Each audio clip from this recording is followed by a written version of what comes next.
Hey guys, it's Mrs. Maimoni. I just wanted to create this quick tutorial for parents that would like to know a little bit more about how to get around on their child's computer. What kind of questions should I be asking my child as far as their work? What should I be looking for? So I'm going to try and address a lot of those for you guys today. When your child logs on to their computer, they should see the Clever screen that should actually log them in when they go into their Chromebook from school. If your child is not using their school Chromebook, then here's what you're going to need to do. You're going to actually need to Google search Clever in Turlock. Now, if you only search for Clever and you open it that way, it will not get you to the right spot. You must search for Clever in Turlock. So please notice that it must say Turlock Unified School District. And when I click on there, because I already logged in, it should take you to a place that looks like this, something similar. Now, if you'll notice, I have some boxes up here. One of them says J. Maimoni's page. That's my teacher page. They might be able to see another teacher's page as well, like Mr. Alonso or Mr. Nicholson. That is a possibility. But we're going to click on that box right there. And this is the page that I've kind of customized a little bit for my students. So you can see there's a lot of quick links on here. Some of the very important ones that we're going to use is Springboard. Now, your student should have a Springboard book like this. There's two Springboard books. One of them has a white box on the front for English Language Arts, ELA. The other one has a dark blue box. This is the one where we use in the morning with everybody. This is the one we're doing our assignments out of, okay? But let's say that your student doesn't have that book with them for some reason. They can always look at the online version of the book. It is the same thing. Another thing is that this NGL Sync, that is our social studies book. It has, let me grab it real quick. The actual textbook looks like this, and it's a big hardcover book.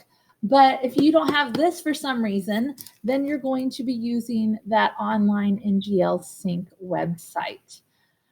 The other things that are very important on here are we have our Zoom links. So you can see this one says Mrs. Maimoni's homeroom. You would just click it and it would take you to my Zoom. Same thing for any of the others. We do offer tutoring Tuesdays and Thursdays from 3 o'clock to 4 o'clock. And they would only open this Zoom for tutoring time. That's with Mr. Alonso and Mr. Nicholson. I am not able to do the tutoring sessions because I have a 1-year-old at home and I need to pick him up from the babysitters. Something very important is our 6th grade week at a glance. You can get to it from Clever. You can get to it from Google Classroom. There's a couple different ways. So when I click on this, it's going to take me to some Google Slides.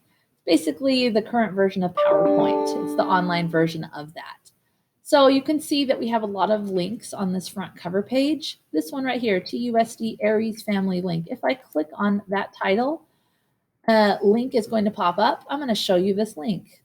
If I click on it, it's going to take me to the login page for Aries. Now, notice it says Turlock Unified School District. You must have that one in order to get into your proper Aries account. Aries is really cool because students can have their own accounts and parents can have their own accounts, each having their different emails and passwords. This is the place where you come to see their final grades for report cards, final attendance. You can see their test scores, their contact information, all sorts of stuff is on Aries. I highly recommend that you make an account. If you do create an account, you are going to need some certain codes. Just let us know and we're happy to give you those codes to make your account. Another note about Aries is that it's not just for Wakefield. This actually goes with your student anywhere that they're enrolled in a Turlock school. So if they are in a TK class all the way up through high school, they're going to use the Aries account. So once you make one account, you can use it for them next year as well.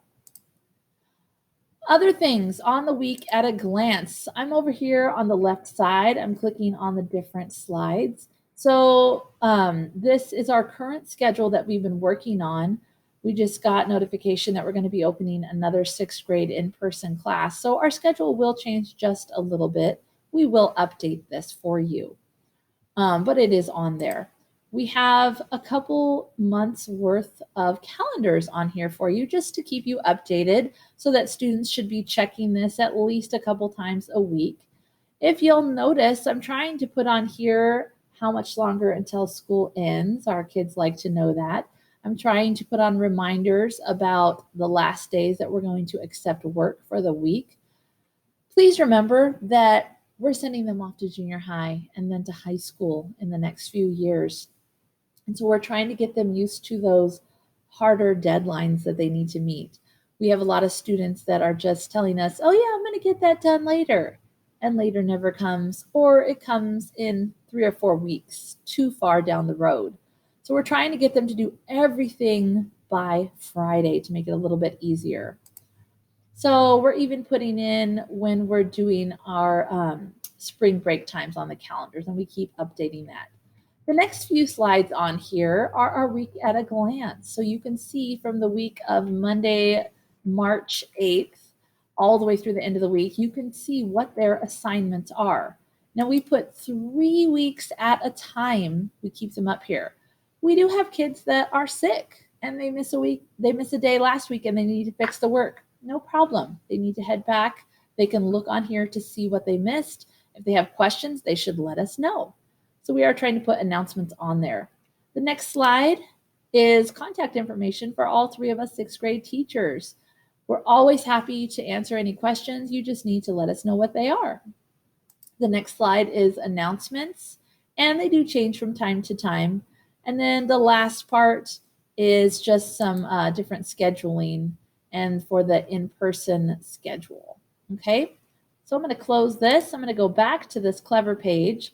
Something else that is extremely helpful for our students this year and that we would like you to take a look at is our reading class slides. So I'm going to click on there and it's going to take me to another group of slides on Google. Now, what I've basically done this year is every day I plan out, or every week I plan out what I'm going to be teaching for the week, write it all down. I put it all in that week in a glance, but then every day I add a new slide on here. And with that slide comes the direction, not the directions, but the list of what needs to be done and the homework reminders. And then also I'm including video instructions. So if I were to click here, there's a link to a video and I'm the one that's recorded all these videos. I kind of give a basic overview of here's what you missed in class, here's what you need to do, that type of thing. So if your student does not come to class for any reason, maybe they're supposed to come in person and they're sick at home, no problem. Have them watch the video. Maybe they're supposed to come on Zoom and you had internet issues or something happened and they couldn't come, no problem. Have them watch the video. They're still expected to get the work done. Just because you're absent doesn't mean that you don't have to do the work. We'll give you an extension, but you do need to contact us if you're absent for any reason. I am trying to also include reminders on here for due dates, but just go ahead and check which day we're doing, what the video is, and things like that. So those are the reading class slides, reading and social studies class slides. Oh, one more thing. The reason why we're calling it reading and social studies is because I am in charge of the reading grades and the reading assignments. And there are points in our Springboard book where I teach, and then it's time for the really big test. But please remember that the Springboard curriculum is not only reading, it's also writing as well. Mr. Alonso teaches our writing class, and that's for all students. He has a similar slides like this with videos, so you do the same thing for Mr. Alonso as well. But because in our Springboard book, the tests are always going to be written, because he teaches the writing portion, we have a time during our reading class where we're kind of at a standstill. So what we do is we switch back to social studies. So I teach out of both of these books. We switch back and forth. It's still going to all be on these same slides. The other thing is Mr. Nicholson's virtual math class. You can click on here to get to it. And and he has slides as well. And so he is doing the same thing. If you scroll all the way down to the bottom, then that is going to be the latest slide. Now that I'm recording this video, I realize I do need to update that link. But if you'll notice on these other ones, you see how he has a little video camera on the desk?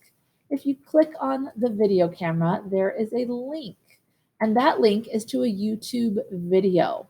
Now in math, Mr. Nicholson is in charge of all of our math grades, and he plans and grades all of the math assignments. So he's given us a lot of different YouTube videos to help explain things to the kids, to kind of give them a different perspective. So during class, we watch part of the video, we pause it, we work through things on our own. I explain a lot more, I answer questions, and then we play the video again. So if your student is absent, watching the video is going to give them a lot of instruction, but not all. Again, if they have questions, they do need to be reaching out. They can give us a message on email. They can give us a message on GoGuardian.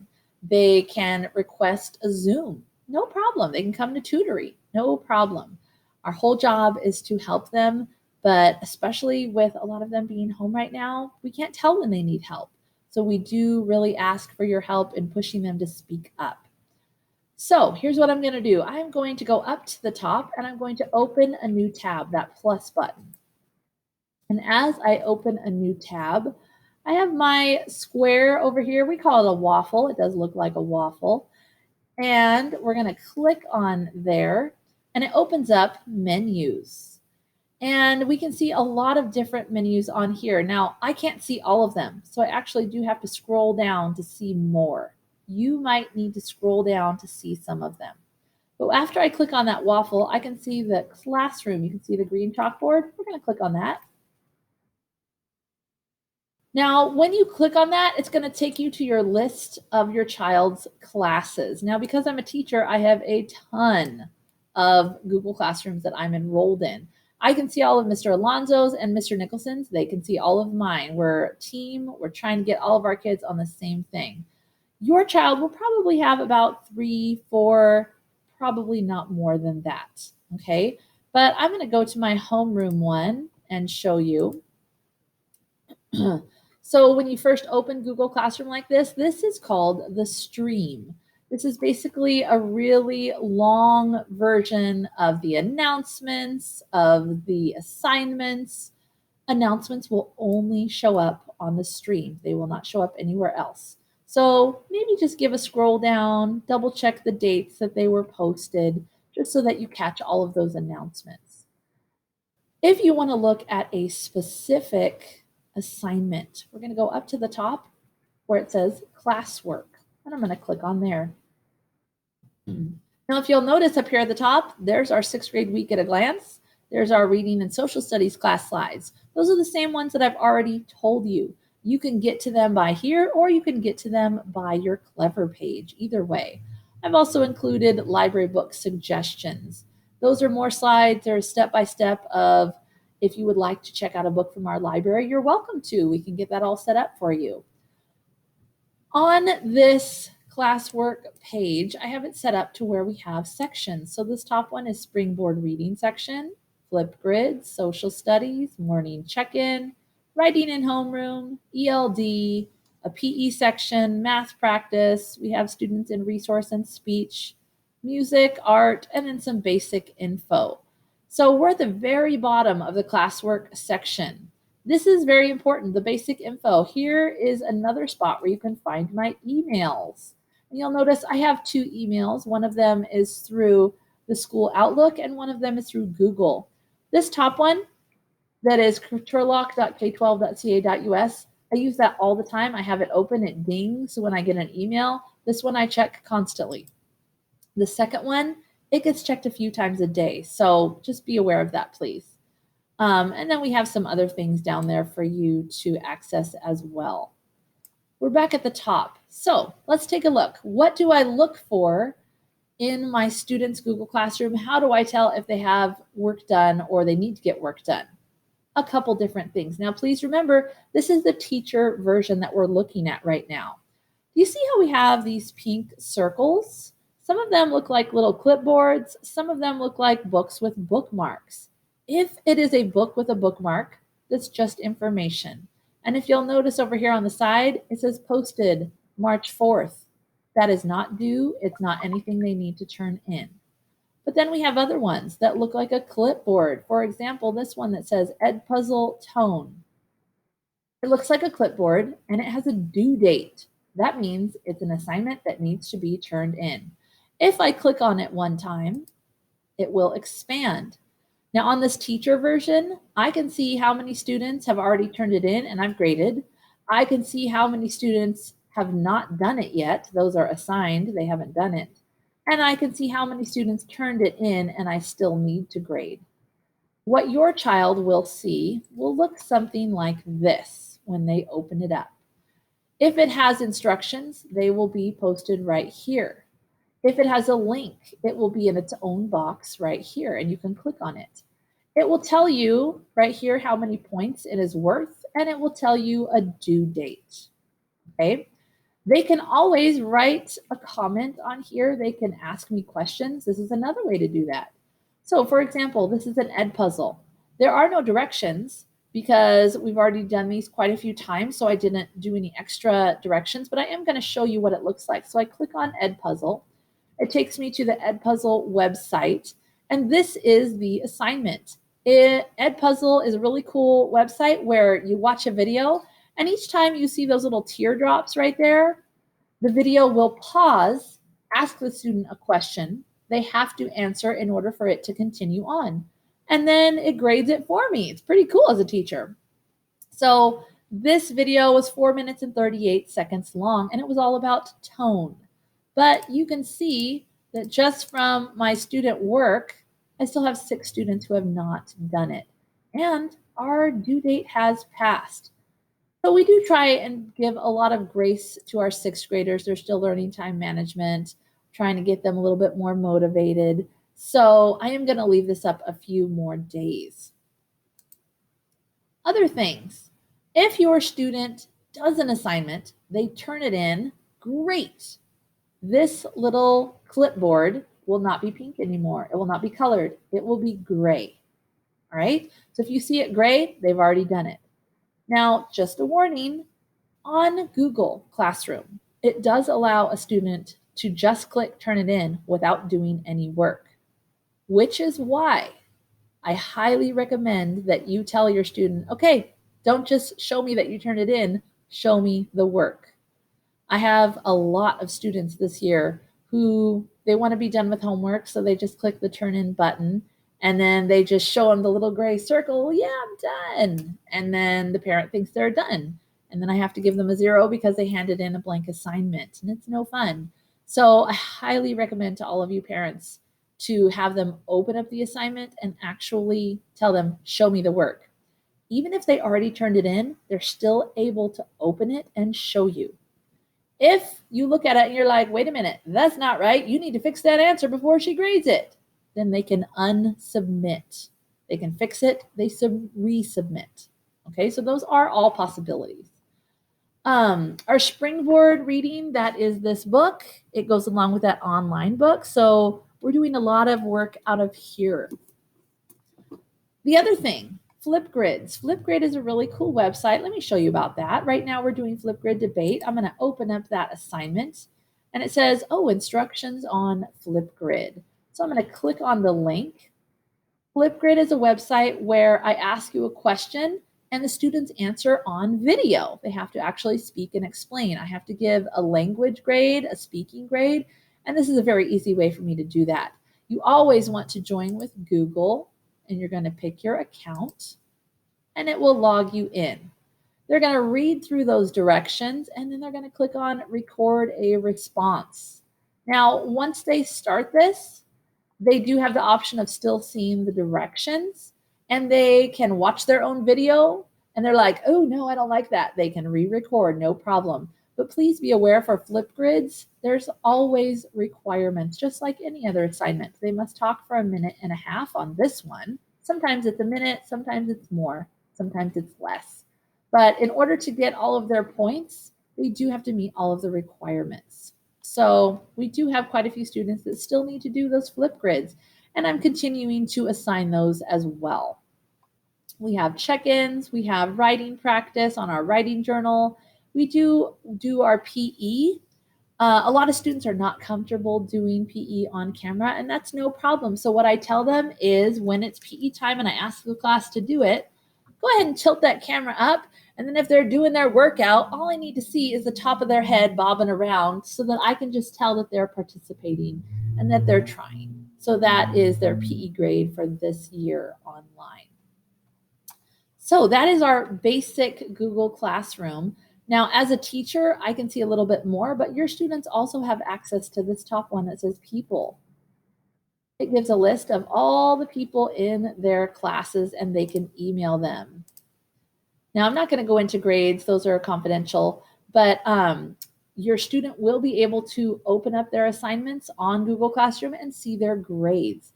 Now, please remember that Google Classroom does not always connect with Aries. I have to actually put everything in correctly. So that Aries account that I showed you earlier, that's where their final grades on assignments will be. So that's very important for you to follow through and make an Aries account.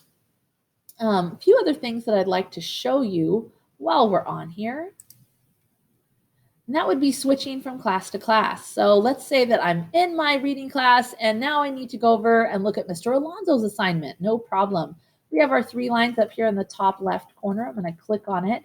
And this is a big long list of the classes that I'm in. So Mr. Alonso's writing class, room 9. I'm going to click on there. And you can see right here are Mr. Alonso's slides. So I'm going to open those up. I showed you my reading class slides that have the videos on them and the instructions for each day. This is Mr. Alonso's version.